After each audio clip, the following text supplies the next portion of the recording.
Call this meeting of the House Elections Committee to order. There is a quorum present. The minutes are not quite yet available, so we will have a couple of them next week. So the first bill on the agenda is House File 3632, Representative Huot's bill. I will move that House File 3632 be recommended to be placed on the general register. There is an A1 amendment. Representative Huot, did you want that move to start with, or did you want to discuss the bill first? Mr. Chair, if the committee could go ahead and move the amendment. Okay. Is this just to put the bill in the shape you want? Yes, sir. Okay. I will move the A1 amendment. Is there any discussion? Okay. Seeing none, all those in favor, please say aye. Aye. Opposed? Okay. The motion prevails and the amendment is adopted. There is an A2 amendment, but I understand that's not being offered. But if anybody, it's been posted. If anybody would like to, please raise your hand at any point. Let me know, and I'll call on you. So Representative Huot, to your bill as amended. Thank you, Mr. Chair, and good morning, members. I really appreciate you hearing this. This was a bill brought to me by my county. I'm going to get to my notes here, which were great of staff to prepare for me. Under the current law, when a vacancy arises during a 4-year term for the office of county attorney or county sheriff, the board must appoint an individual to fill the vacancy. That's their only option. This legislation would simply adjust the law to allow the county board the option to either make appointments or call for a special election. The role of county attorneys and county sheriffs are often high-profile positions in the community, and the public and the voters rightfully want to get to a direct stake in selecting the individuals that hold the offices. As far as the amendment goes, I just want to explain it briefly. The way the bill was written was it actually was somewhat cumbersome, but there is a place in other parts of our statute that basically make it more simplified, and this follows what we're doing now in other areas that we do this. Today I have with me our distinct former colleague, but now Commissioner of Dakota County, Lori Halverson, and I would like her to testify. Welcome back, Commissioner Halverson. Please identify yourself for the record and proceed with your testimony. Thank you, Mr. Chair. I'm Lori Halverson, Dakota County Commissioner. Good to see some of you all again. I'm here today in support of House File 3632. Dakota County, as Representative Huot mentioned, had a situation when I was a new commissioner where we had the resignation of a county attorney who served for 30 years. And because it doesn't happen very often where you have a vacancy, there was a little bit of, frankly, surprise that we were required to appoint our county attorney. And we went through that process of appointment. And what became clear to me is that the appointment process ends up taking the voter out of a very important relationship. The county attorney and county sheriffs play an important role for our communities and our voters. And that relationship, to me, is one that shouldn't have a barrier between it or have a board put their finger on a scale and create an incumbent, essentially, to go into a general election. That said, I know that there are some questions about why county attorney and county sheriff and not other county officers, which I think is a really great question. The fact is the county attorney and the county sheriff not only serve the voters, but they serve a very specific role for county boards in that they are a separate and distinct elected office. But they are the attorney for the county. And so anytime the county is in litigation or county commissioners are in litigation, the county attorney's office is our attorney. And so having the voters make that choice and not us makes a lot of sense. And the same is true for sheriff. The sheriff provides distinct services to the board and to the voters. And so, and in addition, both of those offices have statutory requirements for service in that, for example, the county attorney, you have to be a licensed attorney. And so the issue of the board deciding who's eligible versus the going through the elections process where all of those checks are in place, to me, also provides more protection for the voters in that situation. So we always say, here's a simple bill, and I already explained how complex the thinking behind it is. But the bottom line is this bill provides a very thoughtful balance in allowing county boards to have the determination whether to appoint or elect. As I said, my preference would be to elect, but you can't even imagine how many scenarios we've walked through where they said, well, they might need to appoint in this situation. They might need to appoint in this situation. In addition, we all know that running a special election can be costly and be a surprise budget issue for county boards, and that may also weigh into a board's decision to appoint. That said, I'm very grateful to Representative Huot for bringing this bill forward and to you all for hearing it, so that we can create a process that better represents the will of the voters when it comes to the representatives who are chosen to represent them for county attorney and county board. And I'm happy to answer additional questions. All right, thank you for your testimony. Do any members of the public wish to testify on this bill? All right, seeing none, is there any member discussion? Representative Quam. Thank you, Mr. Chair. And about the amendment that was made, is that to align with, like 8 years ago, we specified if there was going to be a school referendum or a special election, it had to be within a certain set of dates so we could align stuff together and have it more organized. I just wanted to make sure that with the amendment, we are aligned with that practice.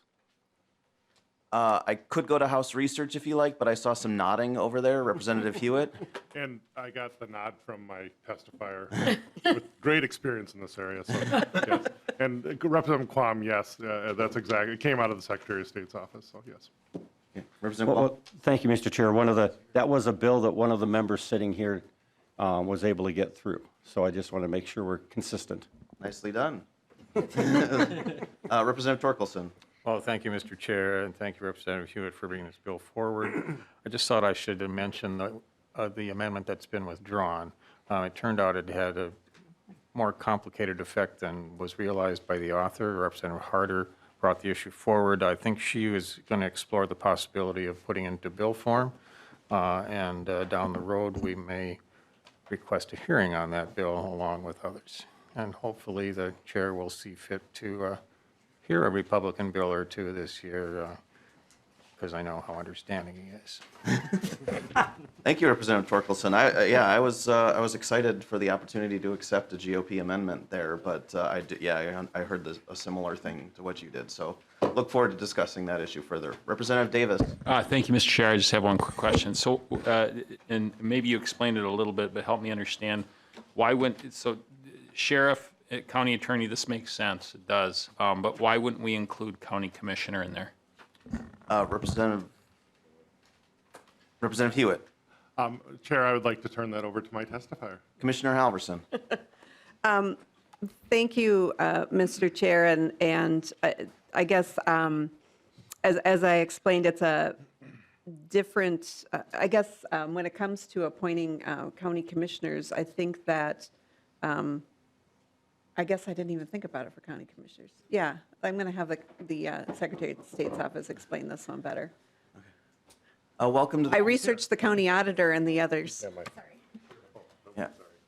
Welcome to the committee. Please identify yourself and respond to the question. Thank you, Chair Freiberg and Representative Davis. Nicole Freeman, Office of the Secretary of State. I've spent a lot of time looking at county level offices and how the appointing and special elections things work over the last couple days. So I can't say as to why the bill authors, chose one way or another, but currently for county commissioners, there's a procedure where they can hold a special election, and if there is there's less than a year left, then they have an ability to appoint. They have an option to appoint, and it gets a little more complicated than that, but there is I think it's 375-101 is where it outlines there, and I'm happy to email too, but there's many more qualifications and sort of switches depending on the timing and the situation and things like that. So that's, I guess, to give the background of what it is, and I think that was modified in like 2017 as well. I think so, yeah. And Mr. Chair, Commissioner Halverson. so, and I appreciate Ms. Freeman explaining the replacement for county commissioners, and it really does put these two other offices in line with the options available to counties. Currently, we're required. There are no options to hold a special election for county attorney or sheriff like there is for county commissioner. Representative Davis. Thank you, Mr. Chair, and just a head nod will do. I actually had another question, but Ms. Freeman, if you could email me that, I'd really appreciate it. And thank you for the information. Thank you to the testifier as well. Thank you, Commissioner. Thank you. Any additional questions? All right, seeing none, any closing remarks, Representative Huot? Mr. Chair, thank you, and I, like you, were willing and wanted to take the harder amendment. Unfortunately, we couldn't at this time, but I look forward to anything I can do to help with the situation, so I really would love to take that. So thank you for hearing it. We look forward to getting it on the floor. Thank you, Representative Hewitt. With that, I will renew my motion that House File 3632 as amended be recommended to be placed on the general register. All those in favor, please say aye. Aye. Opposed? The motion prevails. Your bill is on its way, Representative Hewitt. Thank you. No roll call? Yeah, we're good, thank you. Next bill on the agenda is House File 3645, Representative Coulter. Would you like to move, Representative Coulter, that House File 3645 be laid over for possible inclusion in an omnibus bill? I would love to move that. Okay, Representative Coulter has moved the bill. Representative Coulter, to your bill. Excuse me. Thank you, Mr. Chair and members.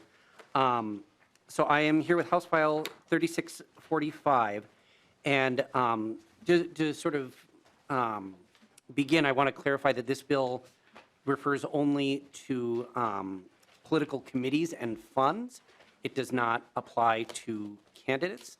As I can explain later, it gets a little more dicey if we bring candidates in the equation. So in broad strokes, what House File 3645 does is that it brings transparency and openness to political committees and funds that spend on candidates for local office and local ballot questions. And I know that many of us in this room have previously served in local office, city council, and school board. And all of us, I am sure, have seen the changes that have happened as local issues become increasingly unlocalized and, for lack of a better term, politicized. And in many ways, local candidates and ballot questions have the most direct effect on our neighbors' lives. And I think it is important that Minnesotans know who is attempting to influence these elections. So again, to clarify, this only applies to committees and funds, not candidates. It does make some changes to Chapter 211A that essentially make that chapter now strictly about local candidates. So just briefly to sort of walk through the bill, because there are, I think, a lot of sort of small pieces.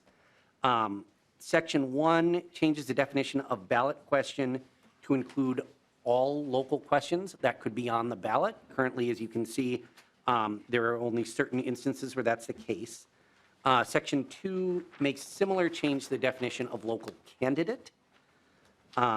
Section 3 clarifies that in elections where there is not a primary election, that reports still need to be filed in July of the election year, regardless of whether or not there is a primary election.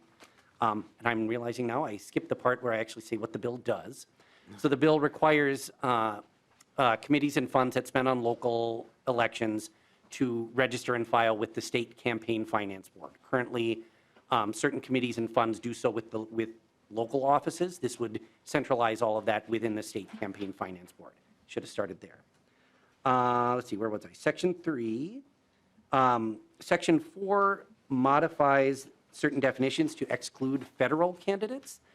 This is a little bit of an anachronism and preempted by federal law. States cannot set additional requirements on federal regulations beyond what federal law does. So that just removes what the executive director of the Campaign Finance Board referred to as clearly unconstitutional language.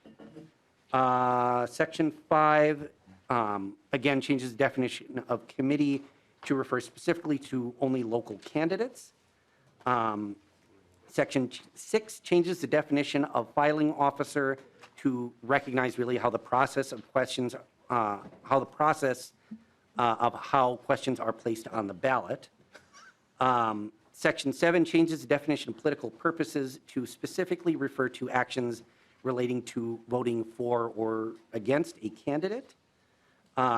Section 8 amends reporting requirements to only apply to local candidates and clarifies those same reporting requirements. Section 9 clarifies what information is required to be reported. Sections 10 through 12 clarify penalties where they do and mostly, or where they do mostly apply to local candidates. Section 13 clarifies that contributions to these local committees also include contributions from other political committees and funds, as well as party units. Section 14 is actually, I think, kind of an important one, and it clarifies that any state officials, so legislators or constitutional officers who may be running for local office are still prohibited from accepting contributions from PACs and lobbyists during the legislative session. And then Section 15, excuse me, is just the repealer. So that was sort of the walkthrough in broad strokes. I do have a testifier, but I'm certainly happy to go into more detail if folks are interested. Sure. Why don't we take testimony first, and then we'll go to member questions. So welcome to the committee. Please identify yourself and proceed with your testimony. Sure. Hi. Can you hear me okay? Yes. My name is Julie Green, and I live in Edina, Minnesota. Thank you, Chair Freiberg, and all the members of the Elections, Finance, and Policy Committee for letting me testify today. Local elections represent community voice in its truest form. I am a former Edina School Board member. I was elected to serve in 2019, and I just rolled off my 4-year term.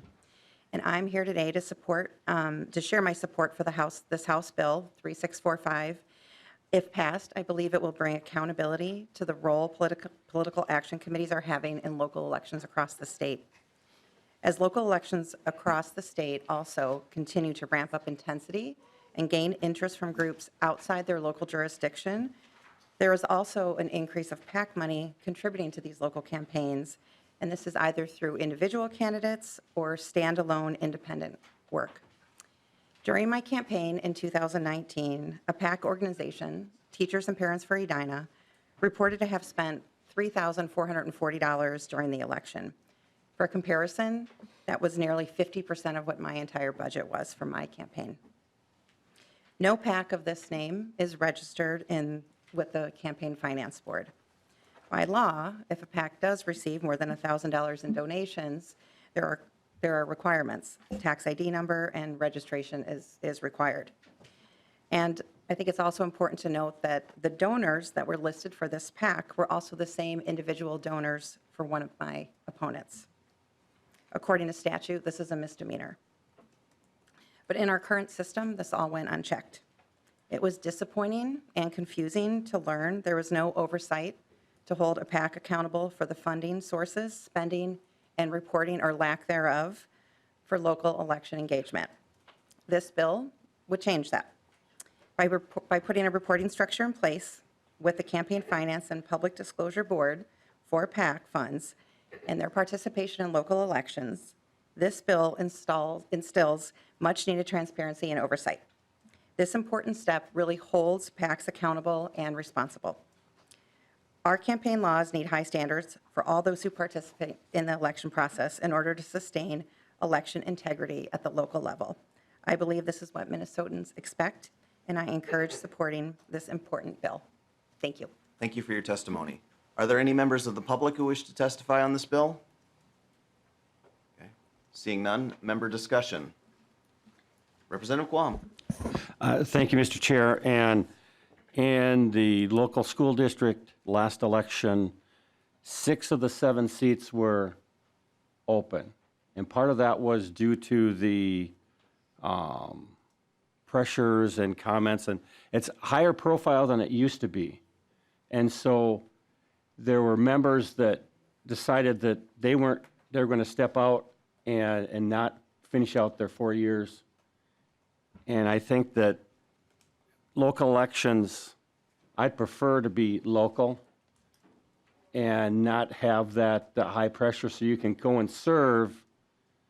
So I like the intent.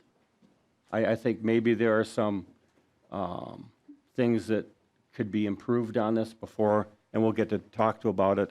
But I hate the fact that whether you're in a small town or not, you're not immune to this kind of outside pressure from huge groups. So I hope we find something that makes it easier. Thank you. Thank you, Representative Quam. Representative Davis. Yeah, so,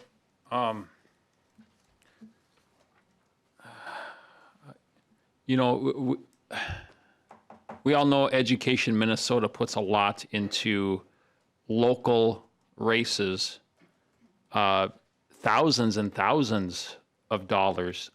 Is this bill going to affect that at all? Representative Coulter. Thank you, Mr. Chair. And thank you for the question, Representative Davis. I guess, so what I would say is if this bill becomes law, Education Minnesota and any other organization of any kind that spends on any local races would need to register with the State Campaign Finance Board. I could not speak to how that might affect any decisions any of those organizations make with regards to what or how much or where they spend. Representative Davis. Okay, thank you. Also, is there anybody here today from Campaign Finance Board? Yes. Yeah, I've seen the directors here. Okay. Thank you. Yeah, I got a question. Well, while he proceeds up there, proceed with your question. Representative Davis. I'm just wondering how much more work this is going to add to Campaign Finance Board's workload already, that, you know, they work hard for us, so. Sure. Initial point, we do have there's a fiscal note showing a Oh, cost thank you. to the Campaign Finance Board in your packet. So the bill is being laid over kind of for that reason. But welcome to the committee. Director Sigurdsson, please identify yourself and respond to the question. Good morning, Mr. Chair. My name is Jeff Sigurdsson, Executive Director with the Campaign Finance and Public Disclosure Board. Representative, to your question, we believe that it'll add about 60 registrations per year. We found that there's about, in a 2-year cycle, roughly 200 local ballot questions every 2 years, and about 60 of those register, or I shouldn't say register, but file reports locally. So we assume that those are the committees that will now be registering and filing with the board. Representative Davis. So in your estimation, is that going to add a significant workload or not much, or somewhere in the middle, Mr. Chair? Director Sigurdsson.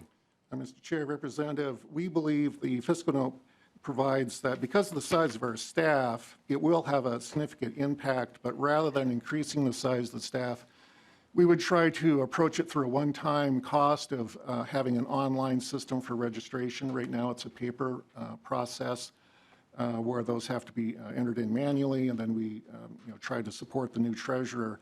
Supporting the new treasurer is still going to be a task for staff and will be certainly a significant effort, but we believe by moving the entire registration and amendment process to an online application, that will benefit not only local committees who are in greater Minnesota, but it will also help all other committees and ease their registration as well. Representative Davis. Thank you, Mr. Chair. Thank you. Any additional questions? Okay. Representative Torkelson. Thank you, Mr. Chair. And to the author, in Section 8 of the bill, there's a $750 threshold. Is that taken, does that match up with other sections of law, or is there some reasoning behind that particular dollar amount? Representative Coulter. I believe it does. Yes, Yeah. thank you. Sorry, I was reviewing the language, and I see, I mean, even just within that section, there are places where 750 is not underlined, so it's in current law. But that is my understanding, that it just aligns with current law in other places. Representative Torkelson. Well, thank you, Mr. Chair. Thank you, Representative Coulter. I was just curious about that. It seems, you know, that in this day and age, $750 doesn't go very far. You can't get much. If you're, at least when I'm buying stuff for my campaign, it doesn't go very far. And if it's in other places in law, then it's probably an issue that should be addressed at another time. Thank you. Thank you. Any additional member questions? Okay, seeing none, any closing remarks, Representative Coulter? Thank you, Mr. Chair, and thank you, members, for your time and indulgence. You know, I would just say in closing, I think these changes will better equip Minnesotans to know who is attempting to influence the elections that are closest physically and often emotionally to them. One of my favorite lines is that school board represents the intersection of the two things people care the most about, their kids and their money. And I agree in some sense. I think it is disappointing that this kind of outside spending has become so commonplace in local elections, that even when I ran for city council the first time in a large city like Bloomington, that was not really the case. But I think that perhaps is inevitable given the state of our politics.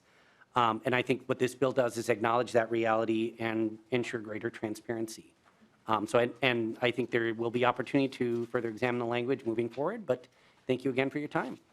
Thank you, Representative Coulter. With that, the bill is laid over. Next bill is the bill that I am authoring, so I will hand over the gavel to Vice Chair Greenman. And if you could give us one moment, please.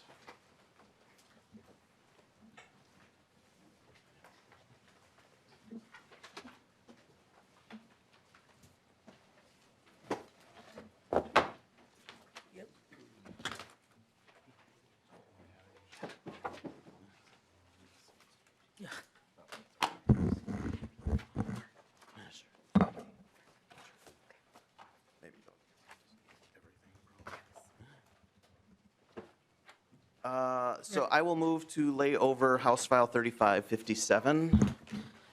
Chair Freiberg moves to lay over House File 3557 for possible, or for inclusion in the omnibus bill.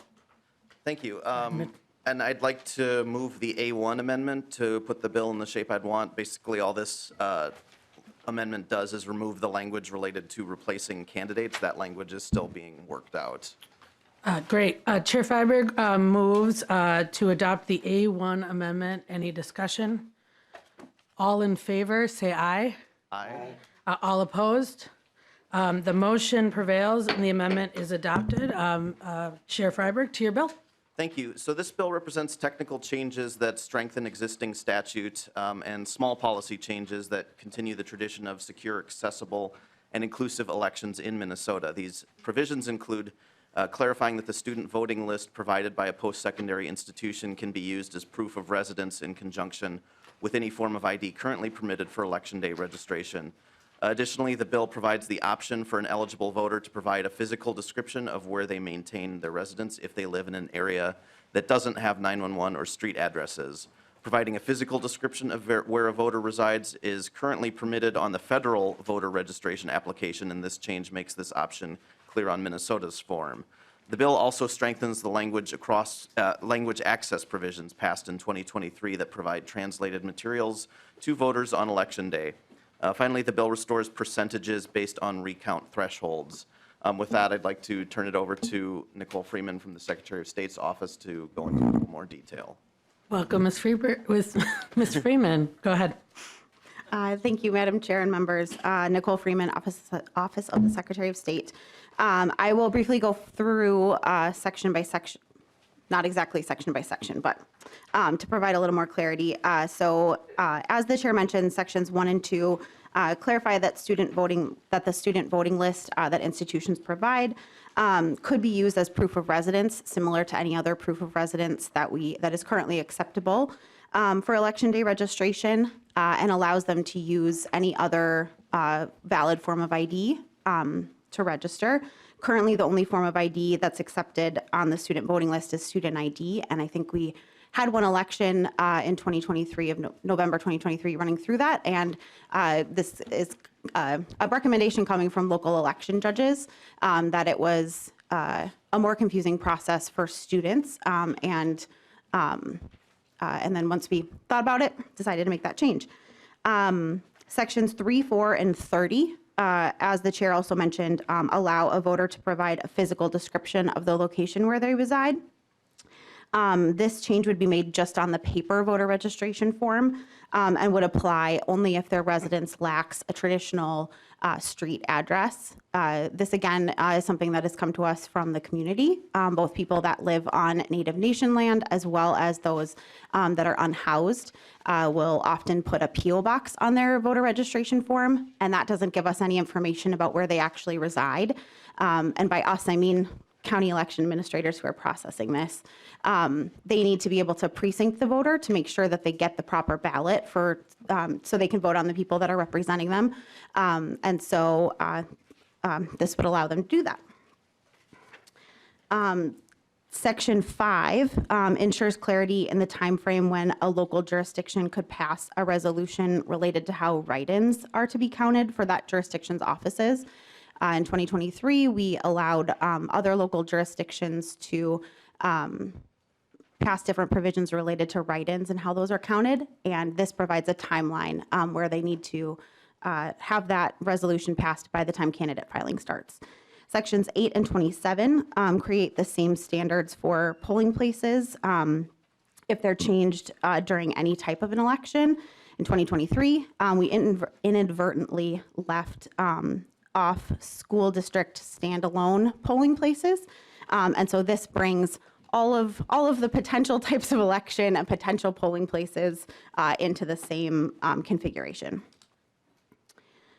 Sections 9, 10, 11, and 12, those are the sections that make clarifications to the provisions passed in 2023 that expand language access at polling places on Election Day. Briefly, I'll run through them quickly. Because the data used to make the determinations of language access districts is updated annually in December, the Secretary of State's office proposes to make the determination just once a year by January 1st instead of 90 days ahead of each election, since the data is not changing throughout the year. Section 10 also includes a provision that came from our work to administer the section of law this year. We worked closely with a state demographer who recommended that we construct a confidence interval when assessing the margin of error. And as we were determining which census tracts qualify as language minority districts, so that was a better way to use the data. Section 11 clarifies what language or languages need to be translated in the census tract. And then Section 12 provides a clear definition of what a sample ballot could be as it relates to translated ballot materials that will be available in polling places impacted by this section of law. Section 13 is a super technical correction that was missed in 2010. We no longer accept absentee ballots at the polling places, so we fixed that up. Section 14 clarifies polling place closing procedures on election night. 15 and 28 provide technical clarification that's needed as a result of changes made in 2023 to allow alternative ballot styles. Sections 16 and 17 provide conforming technical changes to recount thresholds.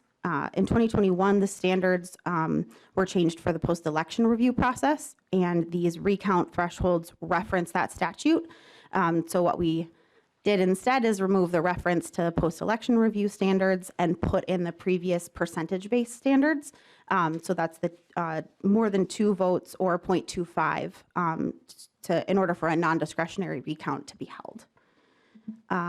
Section 18 is a conforming change to recount thresholds for ballot questions. Sections 22, 23, 24, 25, 26, and 29 include are sections that create a standard that notice must be given to the county auditor at least 84 days ahead of an election if a local jurisdiction for what they're going to have on their ballot, or also if they're going to have a special election. Right now, there are certain elections that only 74 days notice is required. which creates differing timelines and causes delays in ballot production and printing. So the last sections of change are from our county election administrator's recommendation. That's what I have. Thank you. Ms. Freeman, Chair Freiberg, do you have any other testifiers? I don't, but you might want to ask. Are there any other members of the public who wish to testify? Seeing none, and I caught Representative Bliss that you have your hand up. I think we're going to try to take the amendments first, and then I'll come to you. So I see Representative Torkelson. You have the A3. Do you want to move that amendment and describe it? Thank you, Madam Chair. Yes, I'd like to move the A3 amendment. This kind of focuses on this language of people who don't have a normal physical address. And I guess I'd like, I think the intention of the amendment is to kind of narrow the field a little bit, make it more accurate, even though it's not a regular 911 type address, but still a good description of, Ms. Freeman described the need for proper precincting. I didn't know that was is that a verb or, I don't know. Properly identifying the precinct in which the voter resides. And we believe that this language would help make that more clear. So I guess I would like to hear from the author and/or Ms. Freeman as to how they think this language would impact the bill. Chair Freiberg, what do you think about the amendment? Thank you, Representative Torkelson, for offering it. I'm willing to work on this, but I'd recommend a no vote for now. I'm glad you're thinking about what details a county election administrator might need to put the voter in the proper precinct. This level of detail, I think, would be best in the directions part of the voter registration application. It might work pretty well in some areas, but there might be areas where it wouldn't. I know the Secretary's office will work with local election administrators as they update the paper registration form to ensure usability for voters and clarity in what a voter will need to include should they provide a physical description of where they reside. I don't know if Nicole Freeman has additional comments on this too, but Ms. Freeman? Yeah, I think that just this level of detail of what might be required, I haven't ran this by county election administrators to see if there's any instances that this might leave out. And so I do think, though, that we would provide really clear directions on the back of the form where other directions exist to make sure that the necessary information is collected. And then also I know that our outreach team also works with various communities and provides information, so can provide more extensive directions for those working in the communities that might be doing voter registration work too, to make sure that all those details do get on the form. Representative Torkelson? Well, thank you, Madam Chair. Thank you, Ms. Freeman and Representative. So, I think about situations where streets are often the border of voting districts, and an intersection could describe as many as four, or be the intersection of as many as four different precincts. Yep. So the effort here is to really make sure that this work is accurate. So I am trusting that the author of the bill is willing to consider this as a serious endeavor to do the best work we can. And as we move forward, I realize this is being held over. And I would hope that we can have some serious discussions about ways to improve this language. And I certainly appreciate the work of our county folks, and we want to understand how it affects their work. It's not an effort to make more work, unnecessary work for them, but it is an effort to make sure that our work that this provision handles this situation accurately. 1 second. Representative Bliss, was your comment to the bill itself? Should I wait? Okay. Representative Quam. Thank you, Madam Chair. And the precision is sort of important. I've been around for a few redistricting after censuses. And I remember in committee of where there were examples of a line was drawn and the person's bedroom decided which precinct they were in. And that kind of precision, I find in the current language isn't there. It's closer in the amendment language, but that's a concern that's been discussed, especially we've had where, a house district was determined, which bedroom you were, was it this bedroom or that bedroom you were sleeping in?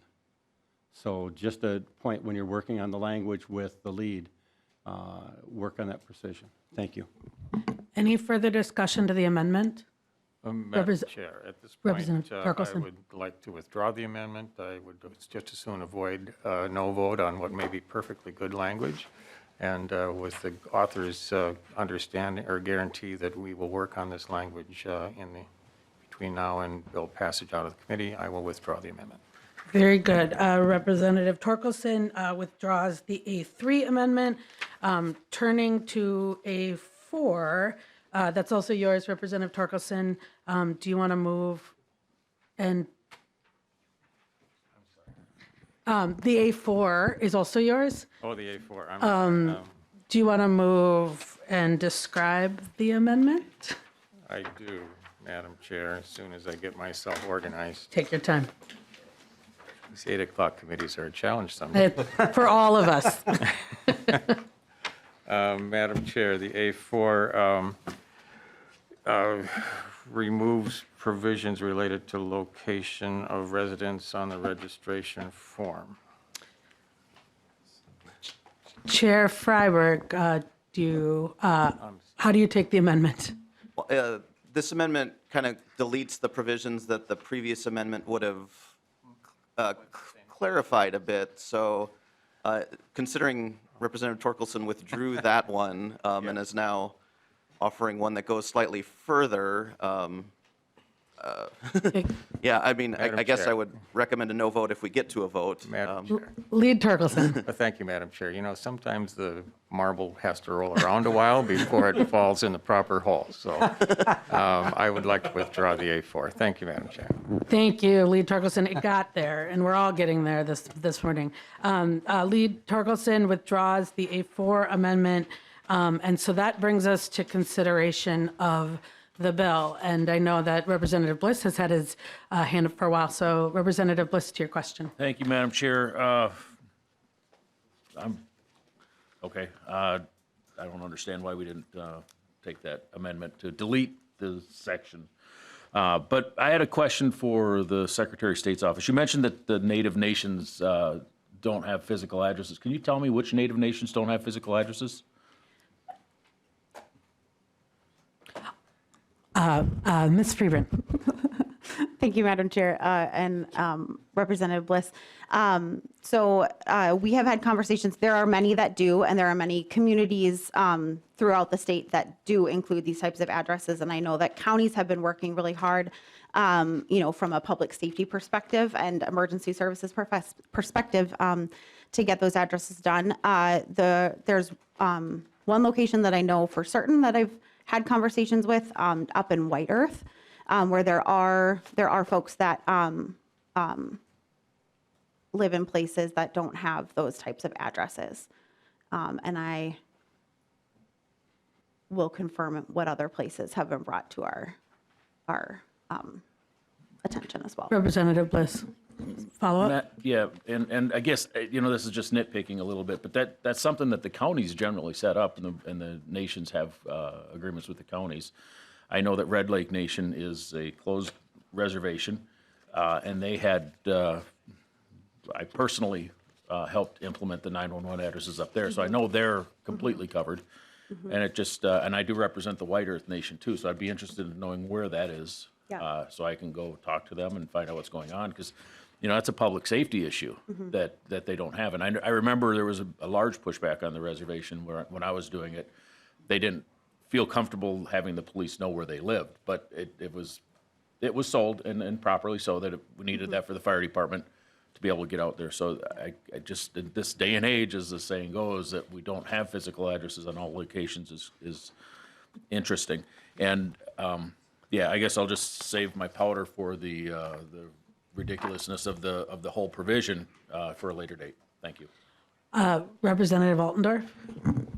Thank you, Madam Chair. Thank you, Chair Freiberg.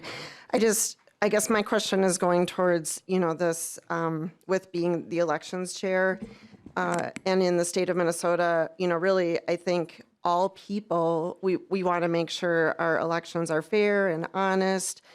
And could you please, I'm really, really struggling with this, adding this language that we are now not requiring a specific address.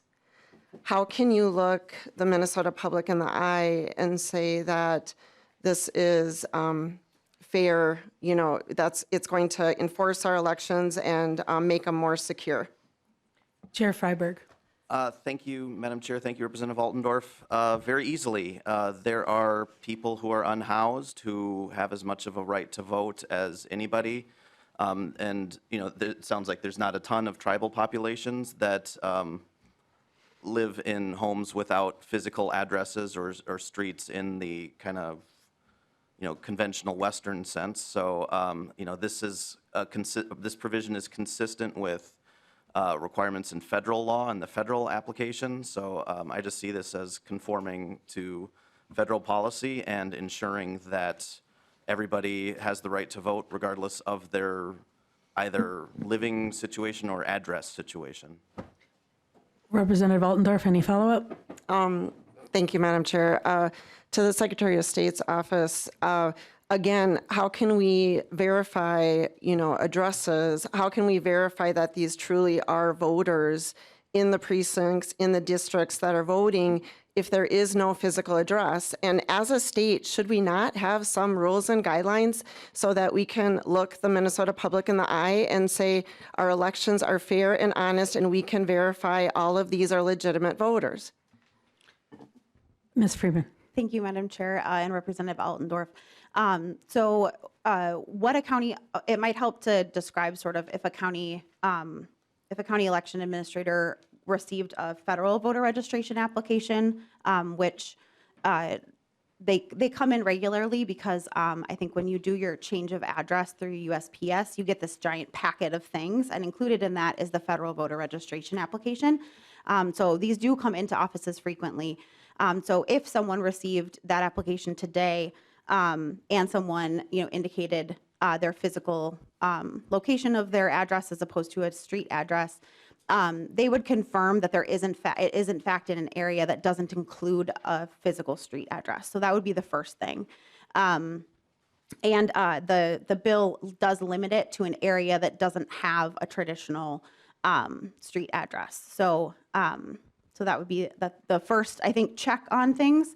And then additionally, they would, then determine, on the federal form, there's a map as well as some of the recommended items to include that were in Representative Torkelson's amendment. And so they would then look to those and pull up their precinct map and figure out where that person did live. So to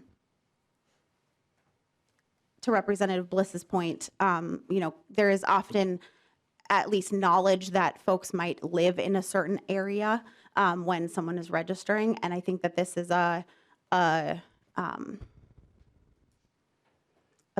piece of, what we're hoping to do is provide an option for people to do this without physically coming to the office. Right now, if someone is unhoused, really the only way for them to be manually precincted is to come into the office to register to vote. And so this is a way to try to allow the forms to come in other methods, similar to any other voter who might live at a typical 911 address. Representative Aldorf, can I move on to Representative Quam? Thank you. Representative Quam. Thank you, Madam Chair. And I'm a little bit surprised referencing change of address to the USPS because they don't deliver to a place that doesn't have an address. They don't deliver to a place that doesn't have, a post office. There's the mailbox. So there seems to be a little bit of ambiguity in that reference because they wouldn't have received that packet. So I think that your whole reference lacks accuracy.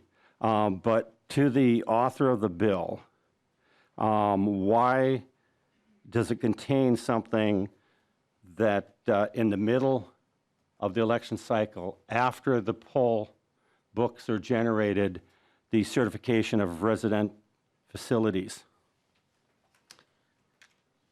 Chair Freiberg, or maybe looking, do you want to, I see a puzzled look on their faces. Do you potentially have a site of where you're talking about in the bill?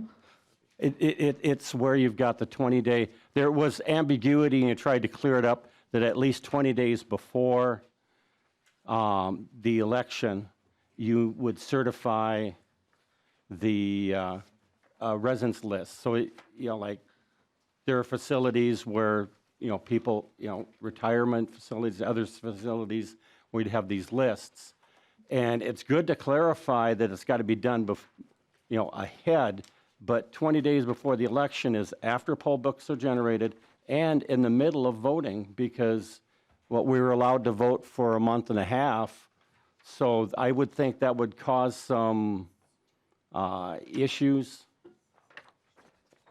And if you're going to properly clarify, it probably should be before you generate the poll books, which definitely is before you actually have the early voting, because you have polling locations.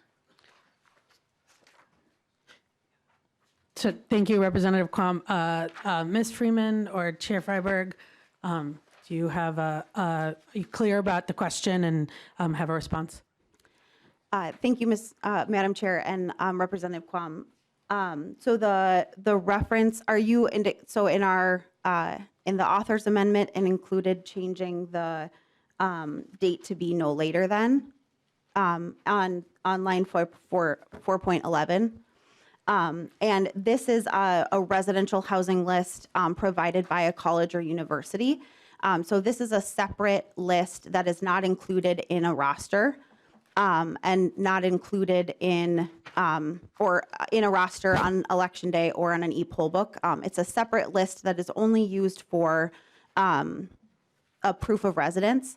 And so the reason to say that it needs to be provided no later than 20 days prior to each election, that was, again, feedback from our county election administrators in working with colleges and universities in their counties to get these lists, and that there's a time period where they need to receive the lists.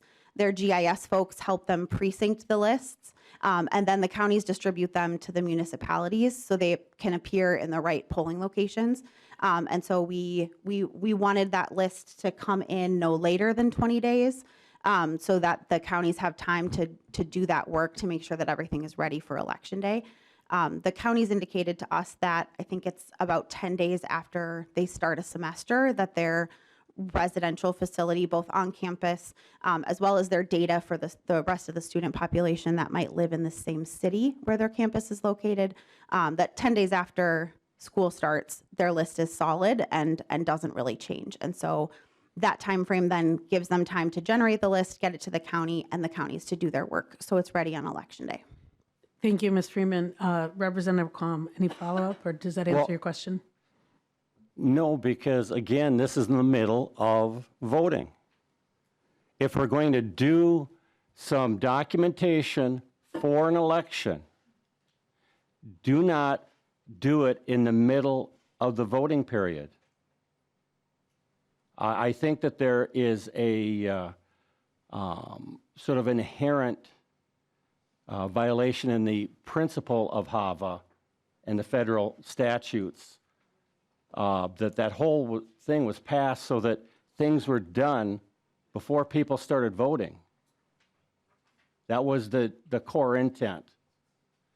So I would hope that if we're doing something, we actually wouldn't have changes and lists and names injected halfway through the election.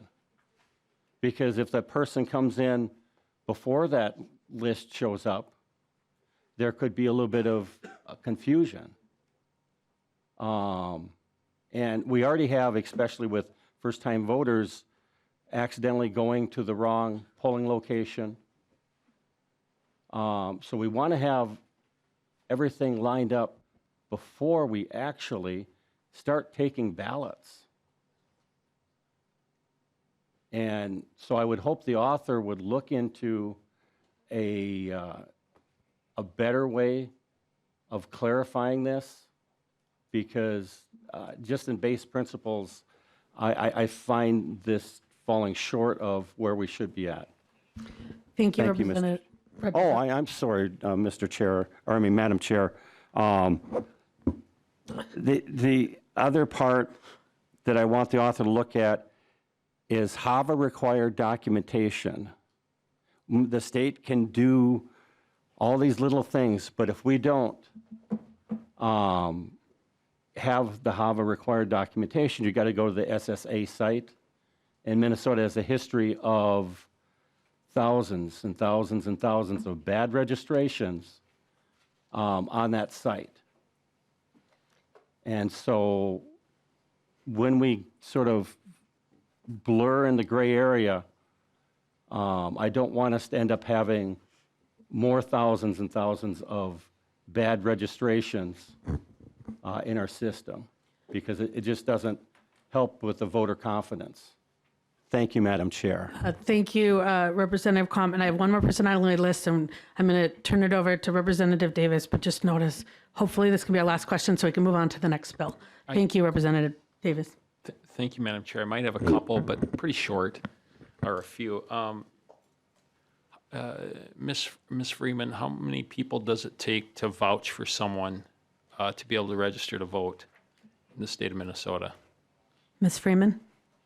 Thank you, Madam Chair and Representative. It's one person who's currently registered in the same precinct. Representative Davis. Thank you, Madam Chair. Thank you, Ms. Freedom. So one person can vouch for someone to get registered to vote, and how many people can that person vouch for? Madam Chair. Ms. Freeman. Thank you, Madam Chair. I do know that there is I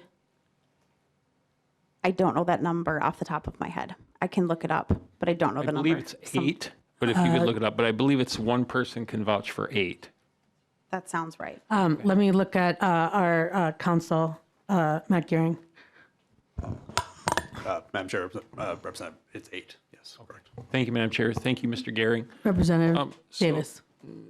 Ms. Freeman, so let's just use a scenario here. I hear you explaining, Chair Freiberg, the heart behind this. We want to be able to have homeless citizens vote in the election, correct?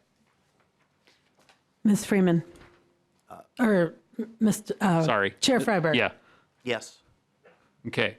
So, Madam Chair, so I can see clearly a scenario where you have a homeless person show up on election day to vote, get registered to vote.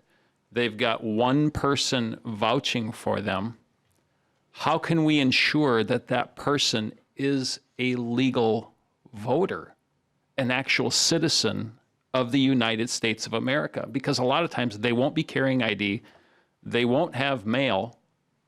It's just one other person who could also not be a legal citizen vouching for them.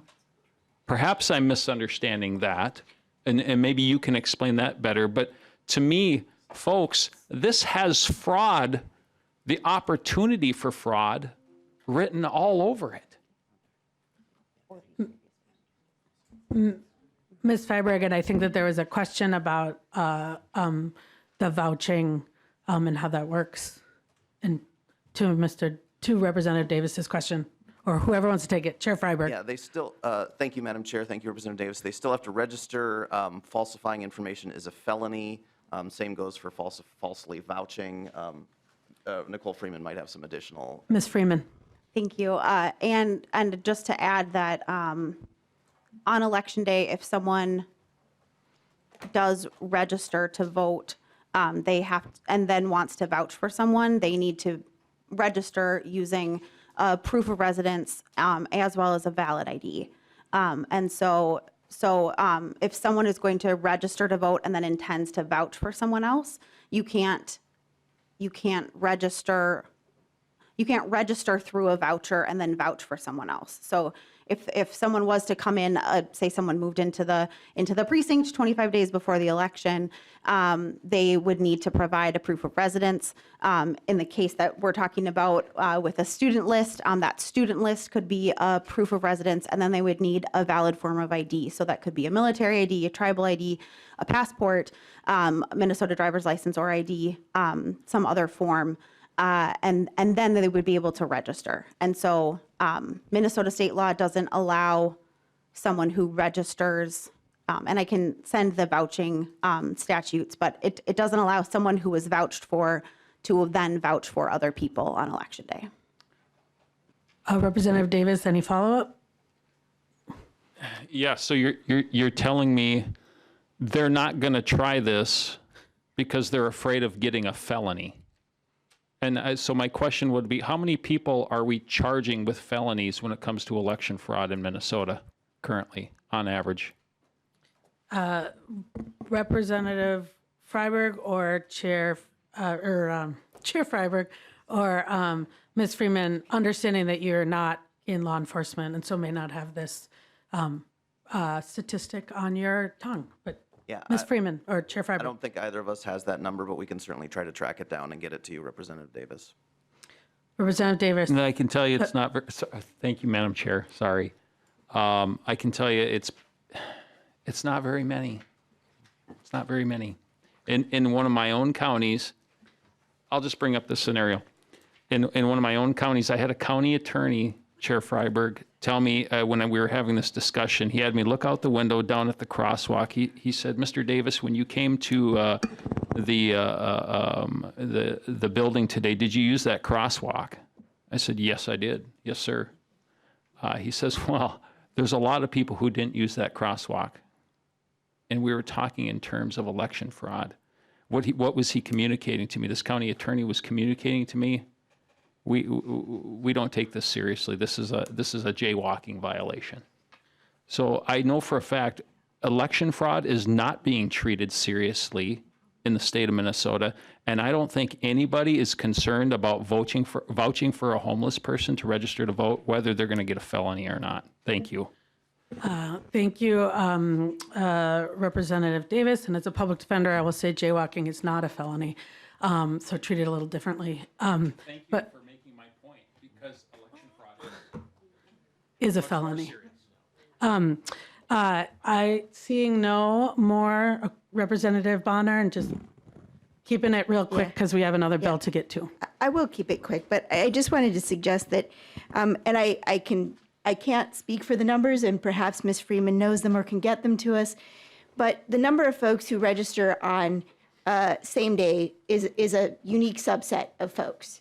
And of those, there is probably a percent of a percent who actually go through a vouching process, which would be what would apply in this particular situation. It might be helpful if you were able to get us that information, but I'm guessing that it's not real common. And in fact, as working as a former election judge, having someone actually vouch for someone in the precincts is extremely rare. It doesn't happen a great deal. I think in a large suburban city in which I was a judge for many, many years, if we had 2 or 3 in an entire day, that was a lot. So I just want to put that in perspective here before we go down some slippery slopes implying and impugning motives. Thank you. Representative Freiberg, final comments? This bill will continue the tradition of secure, accessible, and inclusive elections in Minnesota. Thank you for your consideration. This bill is laid over. Handing the gavel back to you, Chair Freiberg.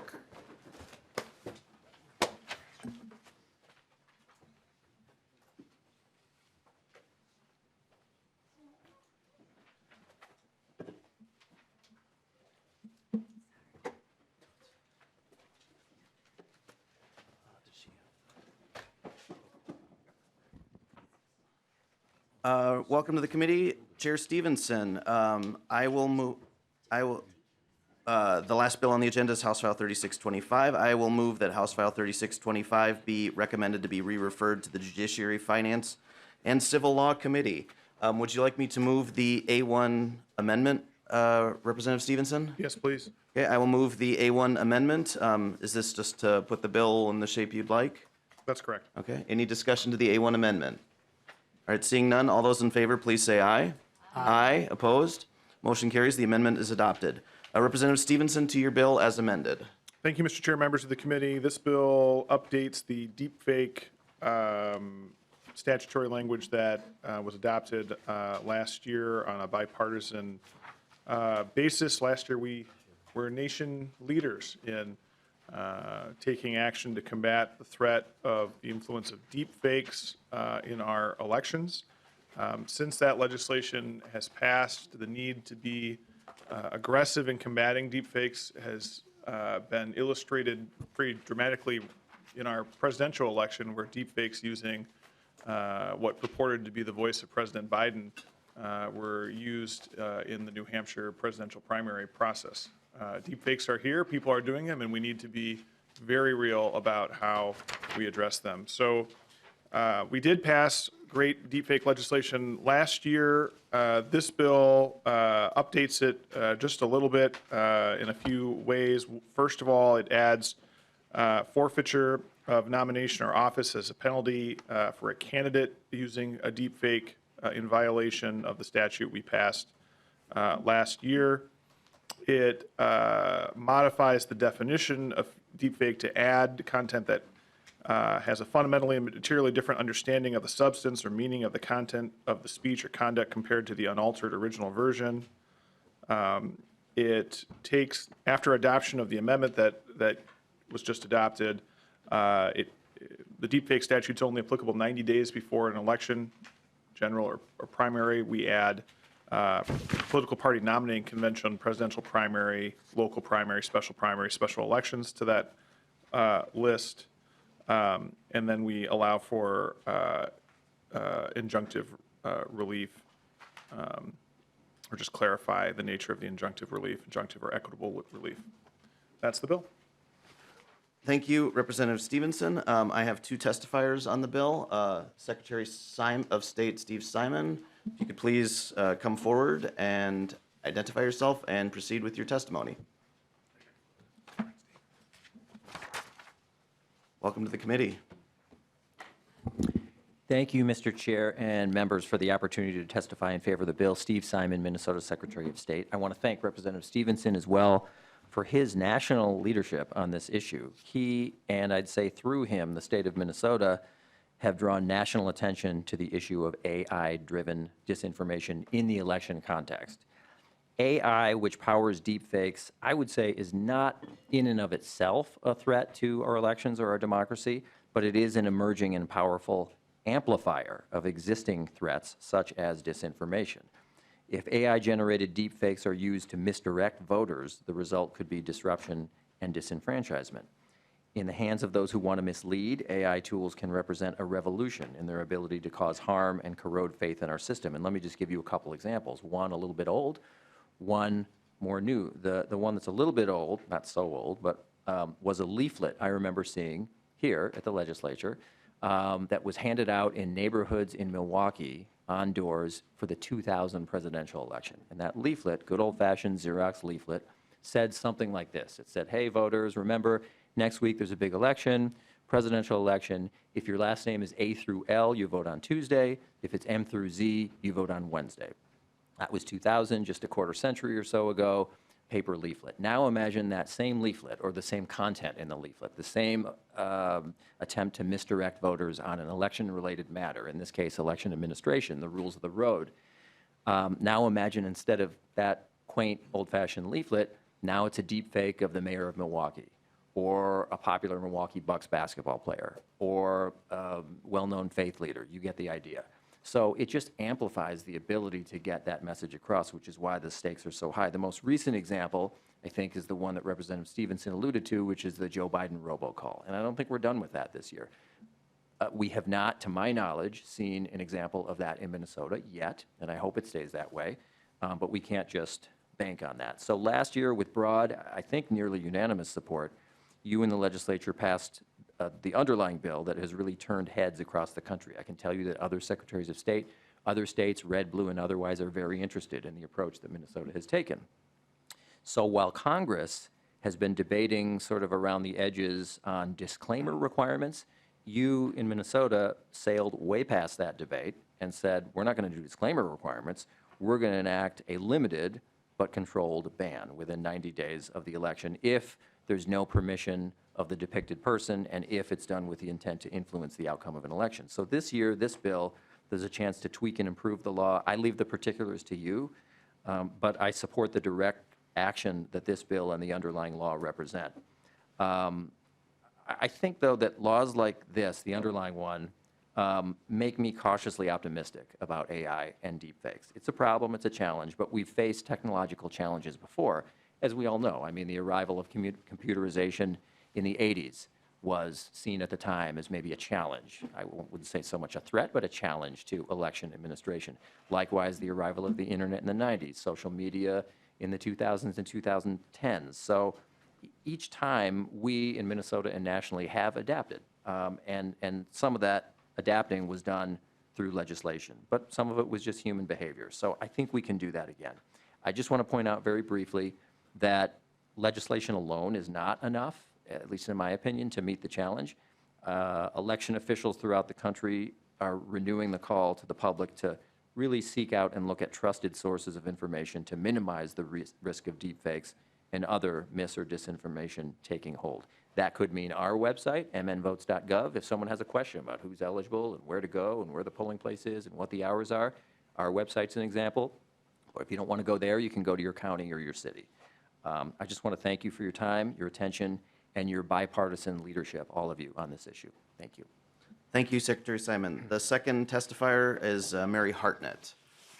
If you could please identify yourself and then proceed with your testimony.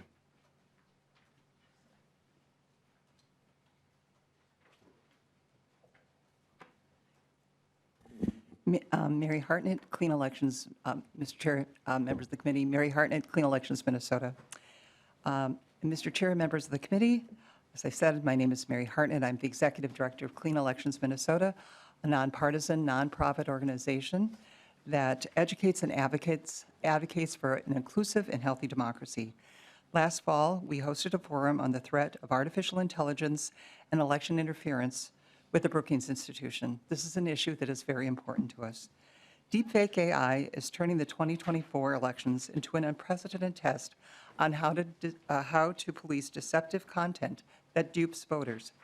Last month's robocalls, as we mentioned, with a simulated voice, encouraged voters not to participate in the New Hampshire primary. It's one example.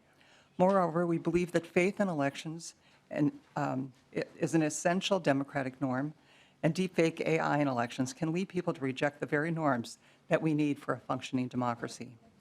The World Economic Forum issued a report this year with the Zurich Insurance Group. They surveyed over 1,400 global risk experts, policymakers, and industry leaders about their biggest global concerns. AI-derived misinformation and disinformation and its implications for societal polarization ranked ahead of climate change, war, and economic instability in its top 10 risks over the next 2 years. There is no truth in advertising rule in political advertising.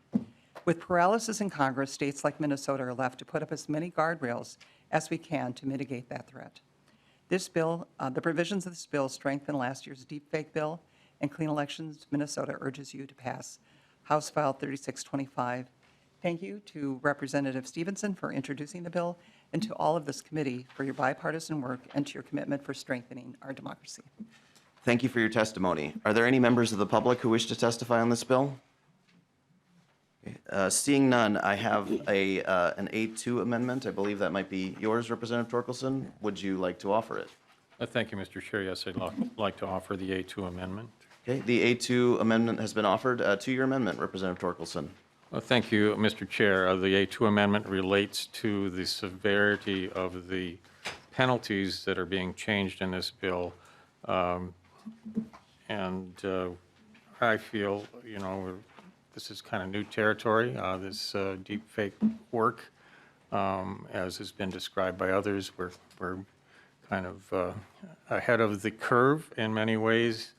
And it's just the underlying bill has had bipartisan support, both here in committee and on the House floor. However, I would like to hear from the author, his reasoning behind having such severe penalties in place for something that we're really, at this point, kind of exploring. It seems like we're going very far without a complete understanding of how deepfakes really might function in the real world. So I guess my question is to the author as to why he's gone this direction. Representative Stephenson. Thank you, Mr. Chair. Thank you, Representative Torkelson. Appreciate the question. I think forfeiture is a significant consequence, but it's worth noting that the legislation that passed last year establishes that violations could be a misdemeanor, gross misdemeanor, or felony, depending upon the exact nature of it. And those are, I would argue, very severe consequences.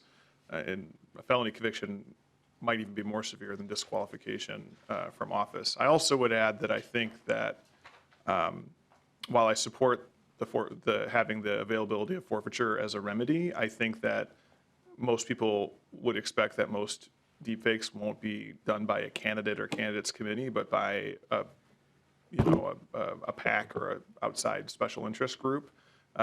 In which case the forfeiture wouldn't come into play, because the forfeiture only occurs if it's the candidates committee or that's done with the candidate's consent or knowledge. The candidate would have to be involved in the deepfake in order to trigger the forfeiture. So if a political party or some other entity runs a deepfake as an independent expenditure, right, without the candidate's knowledge, we're not talking about forfeiture in that instance. But it seems to me that if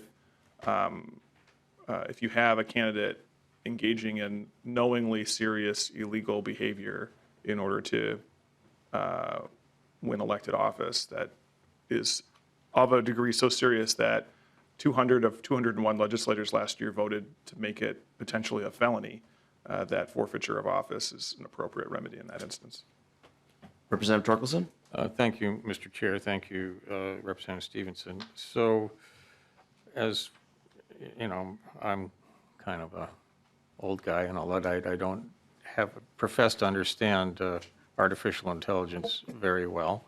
But it seems to me there is some potential that the artificial intelligence could be used to try and fake the indiscretion, right? That somehow we produce artificial intelligence that blames a candidate for using artificial intelligence, and you've got a two-step process here of trying to prove who did what, and taking people off the ballot is pretty severe.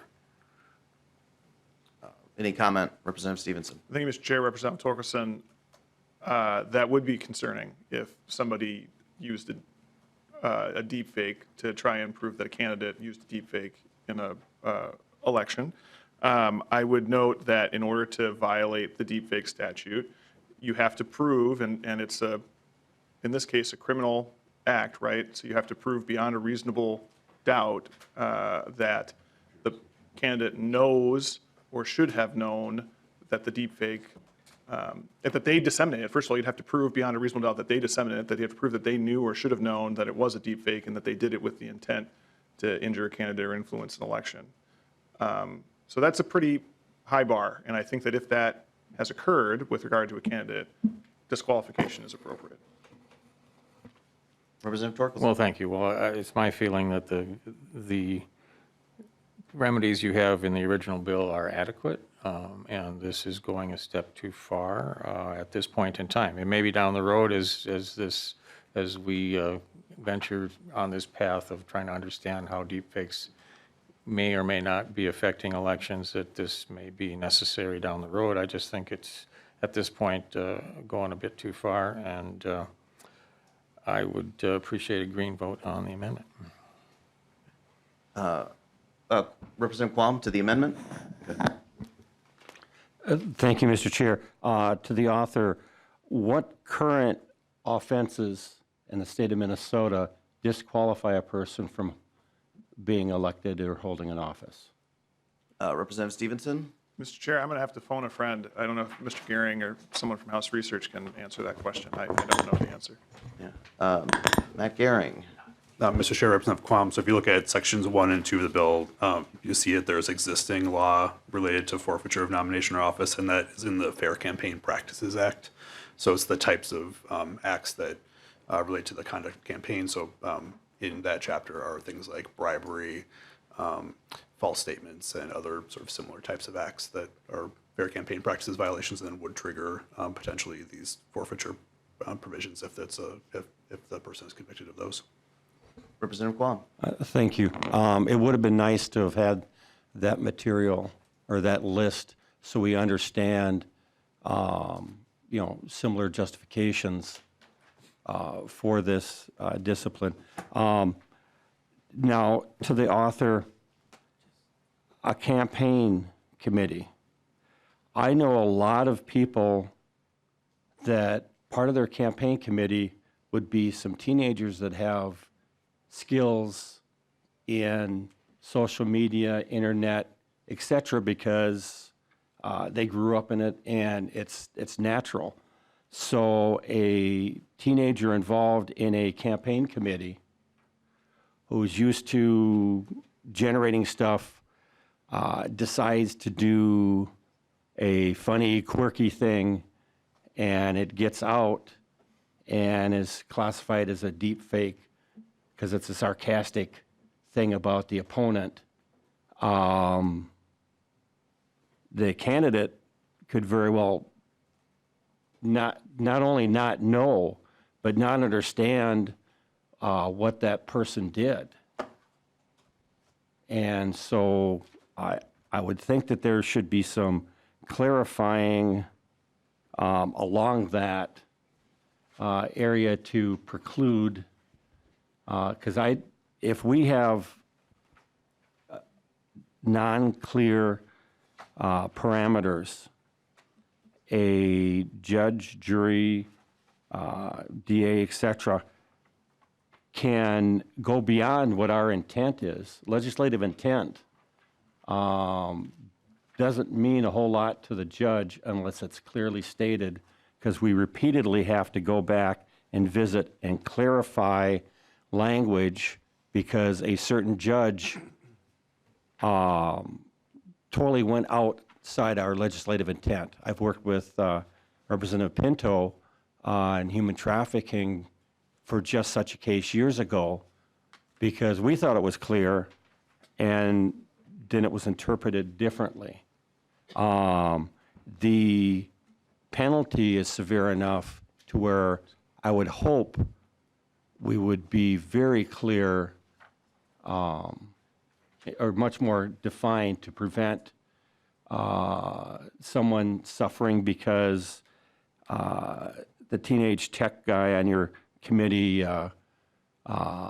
decided to do something funny. Because if you look on social media, there are a lot of little things that pop up there that seem to be normal, but in this instance have huge ramifications. So that's why I think we shouldn't go forward with this bill unless we've got the amendment on it, because I think the intent is understandable, but the execution in the current language doesn't quite meet the level that we need. Thank you. Thank you, Representative Quam. You did tie it back to the amendment at the end there, so. Yeah, any Well, response? Mr. Chair, I think, Representative Stevens? Representative Crum, if you look at the language in the bill, your concern is directly addressed. There's no liability for a candidate if they don't know or aren't immediately involved. And so look at subdivision 1 of the language. There's two possibilities here. Either the candidate has to be directly found guilty, or it was committed by another individual with the knowledge, consent of the candidate. So if the teenage tech guy does something without the knowledge of the candidate, there's no liability. So the guardrails you're looking for are in the bill explicitly.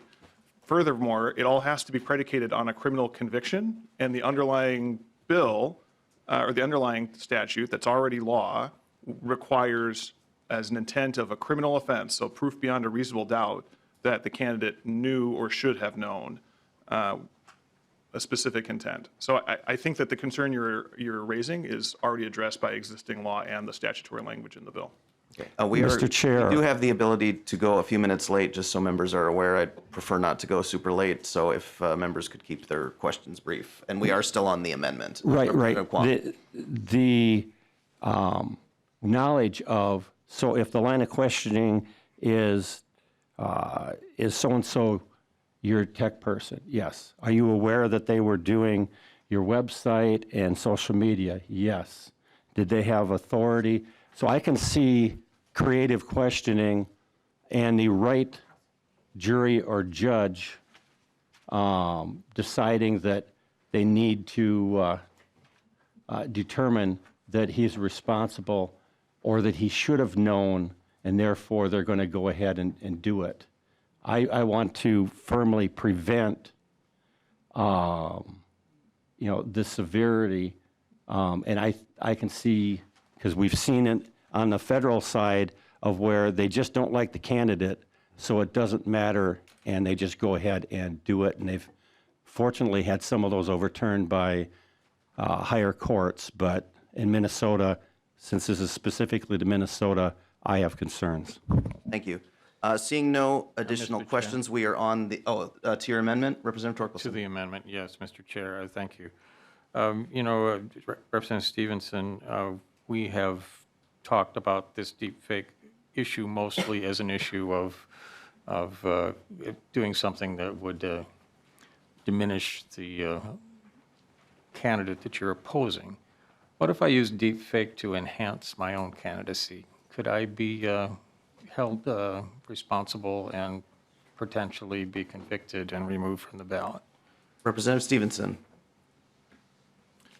I think that if you used a deep fake that was designed to make you look better, that could potentially fall within the realm of what is defined as a deep fake. If you look at the definition, not even what we're adding in this bill, but the underlying language says believes that a speech or conduct of an individual who did not in fact engage in such speech or conduct. So if I made a deep fake showing me rescuing a cat from a tree, right, when I didn't in fact rescue the cat from the tree to make myself look heroic, and then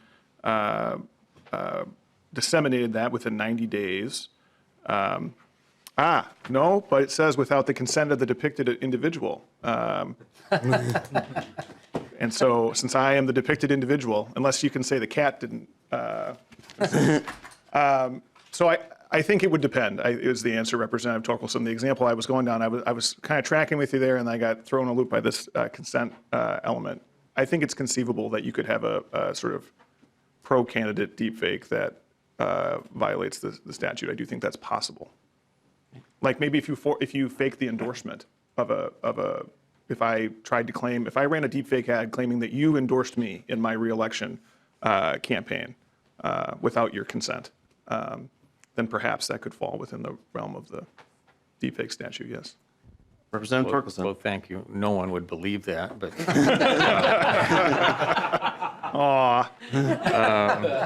But again, I'm just trying to back up my reasoning behind the not going so far with the penalties here, because I think some of this is somewhat unexplored territory.